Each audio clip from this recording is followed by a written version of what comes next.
സൈനോര ഈ തലശ്ശേരിക്കാരിയും കൂടെ ആയതുകൊണ്ട് കണ്ണൂരുകാരും കൂടെ ആയതുകൊണ്ട് ഇങ്ങോട്ട് അങ്ങ് പോകുന്നു ഈ സിനിമയിലേക്ക്. സത്യം പറഞ്ഞാൽ എന്തിനാ അടുത്തതെന്ന് പോലും എനിക്കറിയില്ല. എനിക്കിങ്ങനെ ഒരു കോള് വന്നു, എൻ്റെ കസിൻ വിളിച്ചിട്ട് പറഞ്ഞു ഇങ്ങനെ ഒരു ചാൻസ് ഉണ്ട് സൈച്ചി എന്നൊക്കെ പറഞ്ഞപ്പോൾ ഓക്കെ ഞാൻ വന്ന്. ഞാനും ഇവിടെ നമ്മൾ പക്ഷെ കോമ്പിനേഷൻ ഷോട്ട് ഇല്ല, നമ്മൾ ഒരുമിച്ചിട്ട് ഇതുവരെ അഭിനയിച്ചിട്ടില്ല. പക്ഷെ ഞങ്ങൾ ഒരുമിച്ചിട്ടാണ് സീൻ. അതെ, ഒരുമിച്ചിട്ട് സീൻസ് ഉണ്ട്. ഒരുമിച്ച് ഒരു റൂമിലല്ല, പക്ഷെ അതെ അതെ അതെ അതെ ഭയങ്കര നല്ല എക്സ്പീരിയൻസ് ആണ്. പക്ഷെ മീൻ ഷൂട്ടിന് വന്നിട്ട് ആദ്യം തന്നെ വന്നിട്ട് മറ്റേ ഓക്കെ ഡയലോഗ് തൊട്ട് മറ്റേ എന്താണ് സ്റ്റാർട്ട് ആക്ഷൻ കട്ട് പറഞ്ഞപ്പോഴത്തേക്ക് ഞാൻ പേടിച്ചു, എന്ത് പോയി. കയറി ആളുകൾ കയ്യിലെടുക്കുന്ന പോലെ അല്ല അല്ല അല്ല പക്ഷെ സായ നല്ല രസമായിട്ട് ചെയ്തിട്ടുണ്ട്. അല്ല രസമായിട്ടുണ്ട് എന്നാണ് ഞാനും പറഞ്ഞിരിക്കുന്നത്. ഡബ് ചെയ്തപ്പോൾ ആക്ച്വലി സായ ഭയങ്കരമായിട്ട് ലിഫ്റ്റ് ചെയ്തിട്ടുണ്ട്. സ്റ്റുഡിയോ എക്സ്പീരിയൻസ് സായക്കുള്ളതുകൊണ്ട് ഡബിങ് ഓൾറെഡി ചെയ്തിട്ടുണ്ടല്ലോ കുറെ. ആക്ടിങ് എക്സ്പീരിയൻസ് ഇതിന് മുമ്പ് ഒരു തവണ ഉണ്ടായിട്ടുള്ളൂ, വണ്ടർ വിമന്റെ മാത്രം. ഇതുകൊണ്ട് ഡബിങ് ചെയ്തിട്ടുണ്ടല്ലോ. ഡബിങ് പിന്നെ ഈ പറഞ്ഞ പോലെ സ്റ്റുഡിയോ എക്സ്പീരിയൻസ് വലുതാണല്ലോ, പിന്നെ മ്യൂസിക് ചെയ്തിട്ടുണ്ട്. ഇതെല്ലാം കൊണ്ട് ഒരു എക്സ്പീരിയൻസ് ആണ് ഈ സിനിമയിൽ. ഇതിൽ അഭിനയത്തിലേക്ക് ചൂട് ഇങ്ങനെ പിടിക്കാനാണല്ലോ നമ്മളൊരു സിനിമ പ്രതീക്ഷിക്കുന്നുണ്ട് കേട്ടോ. പെട്ടെന്ന് ഡയറക്ടറായി ഞാനും പ്രതീക്ഷിക്കുന്നുണ്ട്. നടക്കണ്ടേ, സ്വിച്ചിട്ടാ നടക്കുമല്ലോ, അതിൻ്റെതായിട്ട് സമയമുണ്ട്. പിന്നെ കുറച്ചും കൂടി എല്ലാം സെറ്റായിട്ട് ഒരു സിനിമ ചെയ്യാമെന്നുള്ള രീതിയിൽ തന്നെയാണ്. ഒരു ഡയറക്ടർ എന്ന നില, നിങ്ങൾ രണ്ട് ഡയറക്ടർമാരാണ് അഭിനയിക്കുന്നുണ്ട്. ഒരു ഡയറക്ടർ എന്ന നില മൃദുലിന് ഏറ്റവും ഇഷ്ടം ഡയറക്ഷനാണോ അഭിനയമാണോ? എനിക്ക് ഡയറക്ഷനാണ് ഇഷ്ടം. അല്ലെങ്കിൽ ഞാൻ നേരത്തെ അഭിനയിച്ചേ, എല്ലാവരും കാര്യം കൈ പിടിച്ച് കുറച്ച് ചാൻസ് ഒക്കെ നേരത്തെ ചോദിച്ചാൽ. ഡയറക്ഷൻ ആണ് താല്പര്യം. ഈ അഭിനയിക്കാൻ പോകുമ്പോൾ ഉള്ള സുഖം വേറെയാണ് അല്ലേ? ഇല്ല, ബുദ്ധിമുട്ടുണ്ട്. അല്ല, അഭിനയിക്കാനുള്ള ബുദ്ധിമുട്ടുണ്ട്, അതില്ലാന്ന് ഞാൻ പറയില്ല. എങ്കിലും രാവിലെ എഴുന്നേറ്റ് പോകണ്ട, സീനിന്റെ സമയത്ത് പോയാൽ മതി. ചെയ്യുമ്പോ നമ്മളിപ്പം ഇതിൽ ഞാനൊരു പോലീസുകാരനായിട്ടായിരുന്നു. അപ്പൊ ആദ്യത്തെ 2 ദിവസം ഇതിന്റെ അസോസിയേറ്റ് വന്നിട്ട് നിങ്ങളെ ബോഡി ലാംഗ്വേജ് ഒന്നും ശരിയല്ല എന്നൊക്കെ പറഞ്ഞ എന്നെ രാവിലെ തന്നെ ഡിമോട്ടിവേറ്റ് ചെയ്യും. അപ്പൊ എനിക്ക് അയ്യോ ഇത് വേണമായിരുന്നു. അങ്ങനെ അതിന്റെ ഇതുണ്ട് നമുക്ക് അത്ര ഒരു കേക്ക് വാക്ക് ഒന്നല്ല, എനിക്കല്ല. ഞാനത് വളരെ ഡയലോഗ് എനിക്കിപ്പം ഞാൻ വിനീതമായിട്ടുള്ള കോമ്പിനേഷനിലൊക്കെ എനിക്കിപ്പം അയ്യോ എന്റെ ഡയലോഗ് തെറ്റിയ ഇയാളും കൂടി വീണ്ടും ഒരു റീടേക്ക് എടുക്കേണ്ടി വരും. നമുക്കറിയാം റീടേക്ക് എടുക്കുന്ന വലിയ തെറ്റൊന്നുമല്ല, പക്ഷെ അങ്ങനെയുള്ള കുറച്ച് പ്രശ്നങ്ങൾ ഉണ്ടായിരുന്നു. ഇവൻച്വലി അത് ഇഷ്ടപ്പെട്ടു തുടങ്ങി. എന്നാത്താൻ കേസ് ഓടിന് ശേഷമാണ് എനിക്ക് ആക്ച്വലി അഭിനയിക്കാൻ ഇഷ്ടം. തീർച്ചയായിട്ടും അങ്ങനെ ആരെങ്കിലും വിളിച്ചാൽ മാക്സിമം ഒഴിവാകാൻ നോക്കാറുണ്ട്. പക്ഷെ ഇപ്പൊ സെറ്റ് അല്ല, ആ സിനിമയാണല്ലോ അങ്ങനെ ഒരു അഭിനയിക്കാൻ കഴിവുള്ള ഒരു വ്യക്തിയെന്ന് തിരിച്ചറിയാൻ പറ്റിയ സിനിമ അത് തന്നെയാണല്ലോ. ആ സിനിമയിലെ റോളാണ് എനിക്ക് തോന്നുന്നത്. അതിന് മുമ്പ് ഞാൻ കുറെ പക്ഷെ അതാണ് ആ സിനിമയിലെ റോളാണ്, ആ ക്യാരക്ടറാണ് പ്രേക്ഷകർക്ക് ഇഷ്ടപ്പെട്ടത്. ആ റോള് ഞാൻ കഴിയുന്നത് മാക്സിമം അതിന്റെ ഡയറക്ടറിനോട് ഞാൻ ചെയ്യുന്നില്ല, അതുകൊണ്ട് ഞാൻ വേറെ ഒരാളെ സജസ്റ്റ് ചെയ്ത് എല്ലാം സെറ്റ് ആക്കിയായിരുന്നു. അപ്പം ഡയറക്ടർ വിളിച്ചോണ്ട് ചാക്കോച്ചൻ പറഞ്ഞു താൻ തന്നെ ചെയ്താൽ മതി, അങ്ങനെ പോയി ചെയ്താ. അപ്പൊ ഈ കഥ കേട്ടിയപ്പോൾ നേരത്തെ പറഞ്ഞല്ലോ, ഈ കഥ കേട്ടപ്പോൾ പിന്നീട് നമുക്ക് വിശ്വാസമായല്ലോ. ഈ കഥ കേട്ടിയപ്പം ഒരു പോലീസ് ഓഫീസറാണ്. ഈ സിനിമയുടെ ഒരു യാത്ര വേറെ രീതിക്കാണ്. ഇത് നമ്മൾ എല്ലാം കാണുന്ന പല ടൈപ്പ് കാണുന്ന സിനിമയിൽ വ്യത്യസ്തമാണ് ഈ സിനിമ എന്നുള്ള കാര്യത്തിൽ സംശയമില്ല. ആ സബ്ജക്ട് കേട്ട് കഴിഞ്ഞപ്പോൾ എന്താ തോന്നുന്നത്? മൊത്തത്തിൽ സബ്ജക്ട് കേൾക്കുള്ളൂ, മോഹൻ ചേട്ടൻ പറയുകയും ചെയ്യും, മൊത്തം സബ്ജക്ട് പറയുകയും ചെയ്യും.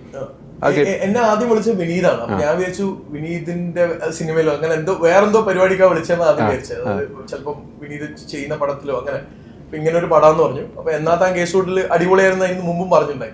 അപ്പൊ പോയതിനു ശേഷം ഞാൻ മീറ്റ് ചെയ്യുന്ന 2 പേര് മോഹൻ സാർ കഥ പറയുമ്പോഴും ഞാൻ ഭയങ്കര സീരിയസ് ആയിട്ടുള്ള ഒരു മനുഷ്യനാണ് രാകേഷ് ഏട്ടൻ. അപ്പം ഈ സിനിമയിൽ ഒരുപാട് ഫ്രീഡം കിട്ടിയിട്ടുണ്ട്. അതായത് നമുക്കിപ്പം ഞാൻ ഇല്ലാത്ത സീനിലും ഞാൻ അവിടെ പോയി ഇരിക്കുമായിരുന്നു. എന്നിട്ട് ഞാൻ വെറുതെ എന്തെങ്കിലുമൊക്കെ പറയും. അപ്പൊ അതിൽ അവർക്ക് ഇഷ്ടപ്പെട്ടത് അവരെടുക്കും. ഇപ്പൊ നമ്മുടെ സീനിലാണെങ്കിലും ഇങ്ങനെ പറഞ്ഞോട്ടെ അങ്ങനെ ഒരുപാട് ഫ്രീഡം കിട്ടിയ ഒരു ഹോം സെറ്റ് ആണ്. ഇപ്പൊ എനിക്ക് തോന്നുന്നു അവരെനിക്ക് ഫാമിലി പോലെയാണ്. രാകേഷ് ഏട്ടനും ആഴ്ചയിൽ 2 ദിവസം നമ്മൾ മീറ്റ് ചെയ്യും. അപ്പം ഈ ഒരു ഫാക്ടറൊക്കെ ഉണ്ടായിരുന്നു. ഇവൻച്വലി ഇതിന്റെ DOP ആണെങ്കിലും ഇതിൽ ADs ആണെങ്കിലും ADs ഒക്കെ എന്നെ ദൈവമേന്ന് വിളിക്കല്. കാരണം എല്ലാവരും എന്നോട് സിഗരറ്റ് വെക്കും, ഞാൻ കൊടുക്കും.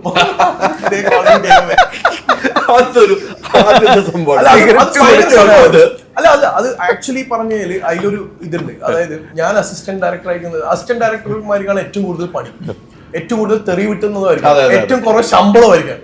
അപ്പൊ നമ്മളത് ചെയ്യുന്ന സമയത്ത് നമുക്ക് ഒരു സിഗരറ്റ് പോലും അഫോർഡ് ചെയ്യാൻ പറ്റാത്ത കാലം ഞങ്ങൾക്കൊക്കെ ഉണ്ടായിട്ടുണ്ട്. അപ്പൊ എനിക്കത് പെട്ടെന്ന് റിലേറ്റ് ചെയ്യാൻ പറ്റും. കാരണം ട്രിവാൻഡ്രം ലോഡ്ജ് എന്ന് പറയുന്ന സിനിമ ചെയ്യുന്ന സമയത്തൊക്കെ ഞാൻ അതിലെ ഇപ്പോഴത്തെ വലിയ ആക്ടേഴ്സ് ഞാൻ അവരുടെ പേര് പറഞ്ഞു, ഞാൻ അവരോടൊക്കെ സിഗരറ്റ് വെച്ചിട്ടുള്ള കാലം ഉണ്ടായിരുന്നു. അപ്പൊ എനിക്കത് റിലേറ്റ് ചെയ്യാൻ പറ്റും. അല്ല അതൊരു സിഗരറ്റ് ഇത് മറ്റേ ഇതിട്ടുണ്ട് വരുമോ? അല്ല പക്ഷെ അത് വേണമെങ്കിൽ കൊടുക്കണ്ട. ഇല്ല, സിഗരറ്റ് ഭയങ്കര ഇമോഷനാണ്. അല്ല അത് ഭയങ്കര ഇമോഷൻ ആയി. പക്ഷെ അതിനകത്ത് ഇമോഷൻ ആണുള്ള കാരണമുണ്ട്. അവരെന്നെ എങ്ങനെ വിളിക്കില്ല, കാരണം ഇത് ഒരിക്കൽ ചോദിക്കുമ്പോൾ മൃദുലായിട്ടാ ഹൈദർക്കട കണ്ടു. അല്ല അത് ഇമോഷൻ ആകാനുള്ള കാരണമുണ്ട്. ആ അന്നത്തെ കാലം ആ ട്രിവാൻഡ്രം ലോഡ്ജിൽ നടക്കുന്ന സമയത്ത് മൃദുല് സിഗരറ്റ് വലിക്കും.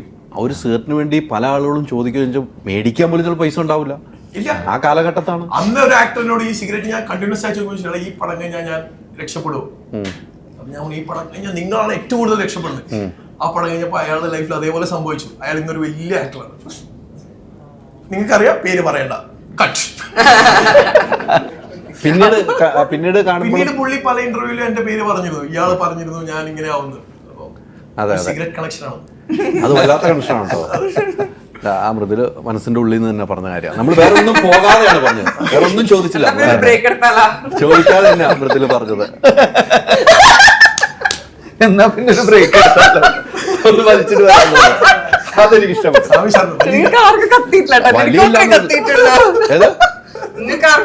ഇല്ല അല്ല അത് മനസ്സിലായില്ല പെട്ടെന്ന് ബ്രേക്ക്. പിന്നെ വലിക്കുന്ന ആർക്കും പിടിയിട്ടില്ല.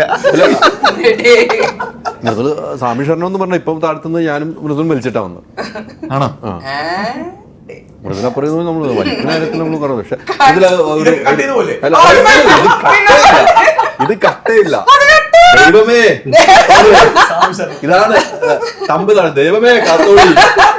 ഹൈദർക്ക് എന്താ വലിക്കുന്നത്? ഞാൻ വലിക്കുന്ന സീറ്റാണ്. ഞാൻ SA ലൈറ്റ്സ്. ഇപ്പൊ എന്റെ സീറ്റ് വലി ഏതാന്ന് പറയണത്. മൃദു വലിക്കുന്ന സീറ്റ് SA ലൈറ്റ്സ് അല്ല, മറ്റേ ഇതാണ്. അല്ല അല്ല സീറ്റ് ഞാൻ കണ്ടല്ലേ, ഞാൻ കണ്ടാണ്. SA അല്ല,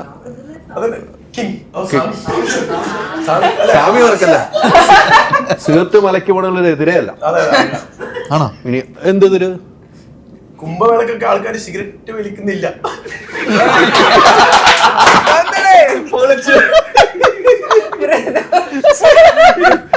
പക്ഷെ ഇതിന്റെ ടൈറ്റില് സിഗരറ്റ് വലിക്കിനെ കുറിച്ച് നമ്മൾ വാണിംഗ് ഉണ്ട്. ഈ സൗണ്ടിൽ തന്നെ കൊടുത്തിട്ടുണ്ടോ?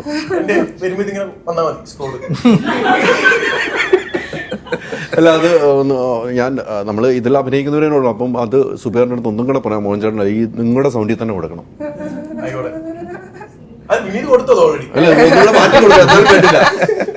ഇത് വലിക്കാത്തല്ല അവിടുത്തെ. ഇതില് മനസാക്ഷിയോട് കൂടിയിട്ട് എനിക്ക് കൊടുക്കാൻ പറ്റുള്ളൂ.